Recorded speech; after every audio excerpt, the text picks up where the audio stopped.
Alrighty, it is time for another Shannon Reads Those Books with Winnie the Pooh, Winnie the Pooh, stuffy little fluffy all stuffed with fluff. I gotta remember how the song went. Oh my goodness. Hey folks, it's Shannon, and it's time to talk about my 27th book read from the Those Books list with Winnie the Pooh by A. Milne. I loved this book so much. I just happened to come across this one at my library. It was in the kids section, and I didn't even remember if it was on any of my lists or not, and lo and behold, it was. Thank goodness for Goodreads. You can just scan that sucker, and then as long as you have a good, Wi-Fi connection. And so that's why I picked it up at this point in time, although I would have picked it up at some point, but I'm really glad I got this edition because it is so cute. It is illustrated. This is one of my favorite illustrations, just Pooh and Piglet walking around. If you are completely unfamiliar with Winnie the Pooh, that feels very strange to even say. It follows the adventures of Pooh Bear, who is a stuffed bear, although he, is alive. Kind of. And he is the bear of Christopher Robin, and then there is the 100-acre wood. I guess he's sort of like a stuffed bear that comes to life when we see the adventures of his life in the 100-acre wood, along with the locals of Piglet and Owl and Kanga and Roo and Eeyore and Rabbit are the ones that are in this particular one. And so let's put Winnie the Pooh up there. And wow, so this one's actually from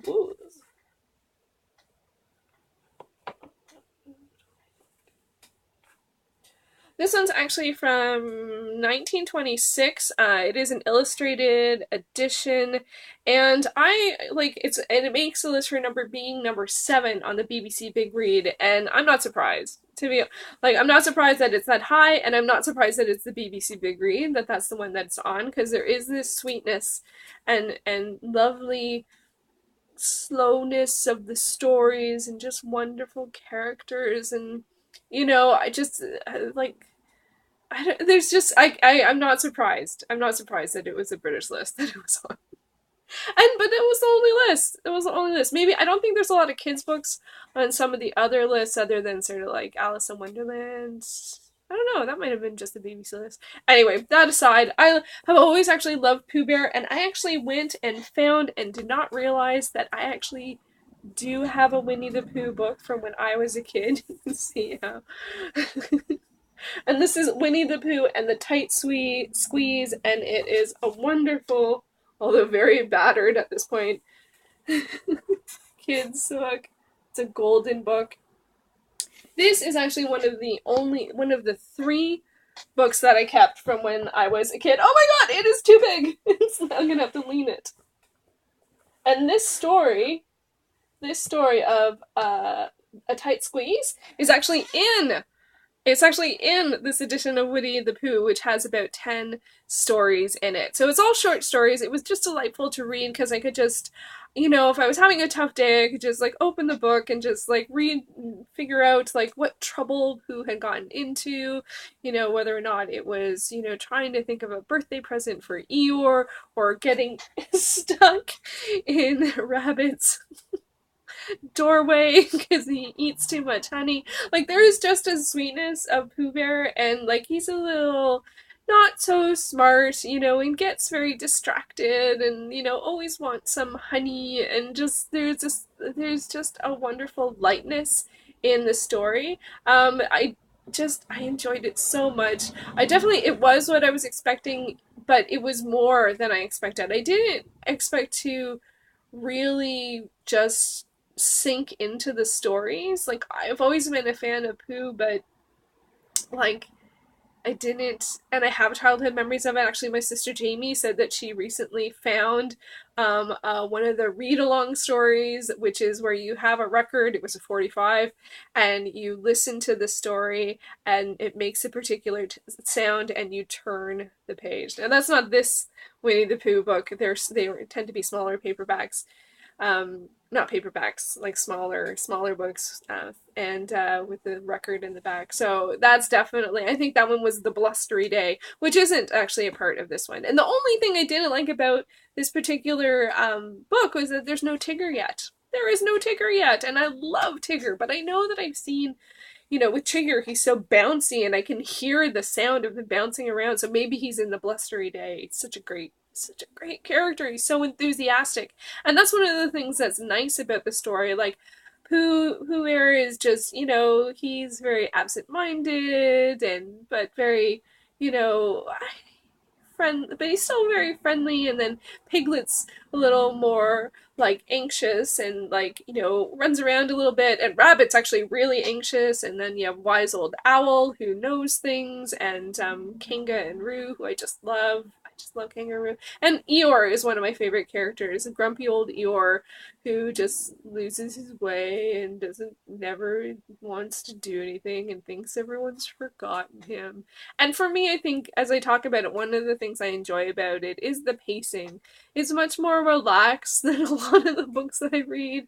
The big conflict is like, if there even is one, is, I don't know, like getting stuck in a doorway. That's pretty stressful. But it's not. There's just a wonderful, warm nature to these stories and these characters. Nothing ever goes terribly wrong. They always find a creative solution to get out of the scenario, and they have some plans that, aren't even so nice or don't even go so well, but it's fine. It's fine. There's no big ramifications. There's no big moral issue. I don't think there's ever, not that there's no morality in the stories, but it's not like sort of like do this or else. There isn't. There's just delightfully spent time in friendship, in the woods, in making things happen, in being mostly nice. Eeyore's grumpy. He's not mean or anything. He's grumpy, but he's part of the forest, and he's part of the friends too, even though he's grumpy old Eeyore. Like, it's awesome. It's totally awesome. I'm just gonna, if I keep talking, I'm just gonna keep gushing about it, because I just enjoyed it that much. And it reminds me, especially when I get into a bit of a reading slump or rut, that kids books are a great way to get out of it. And not that I really was, but I just enjoyed this so much. Like, I read for lots of different reasons, different kinds of engagement, learning about the world, seeing different perspectives, increasing my reading comprehension. All of those things are really important to me, but the pure enjoyment of reading and story and character and goodness, there's just goodness in all of these characters, even if they mess up. I think it's always with good intentions. And I think there's something nice about the fact that if they do mess up, they're forgiven. you know, it's no big deal. You just go on to a new day, on to a new adventure. And there is some misadventure too, and that's fun. And the creativeness of the forest and some of the characters and imagination plays a large part in it too. And it's all wonderful. I loved it so much. Highly recommend it. I definitely will continue to look for Pooh stories. One of the challenges, though, this is one where I definitely would want to read a physical copy, because I do love the illustrations. I absolutely love the illustrations. So I know that there's more Pooh books out there, but for me, I prefer to read those physically. So I don't know when I'll be able to figure that out, but if I come across them, I'm definitely going to pick them up. Definitely gonna pick them up. So this was a joy to read. I highly recommend it. I would love to hear your thoughts on Pooh Bear, and also like how Winnie the Pooh. It took me for a while to figure out that I had this book and my sister had a book, and that's how I knew that I understood the sounds of Tigger. And I'm sure there must have been TV specials too. There must have been. There is the movie, but that's for me, that's when I was an adult. This is probably went through my entire family. It is so ragtag. But I'm so glad that I kept it. Isn't it just wonderful? Oh, the binding's even going. There's just, from grubby fingers and who knows what. Oh, and it's dusty too. Doesn't matter. I absolutely love it. Brings back great memories. Rabbit's house. House. Spelling. It's only so important.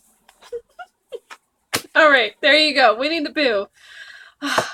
10 out of 10. Thanks for watching.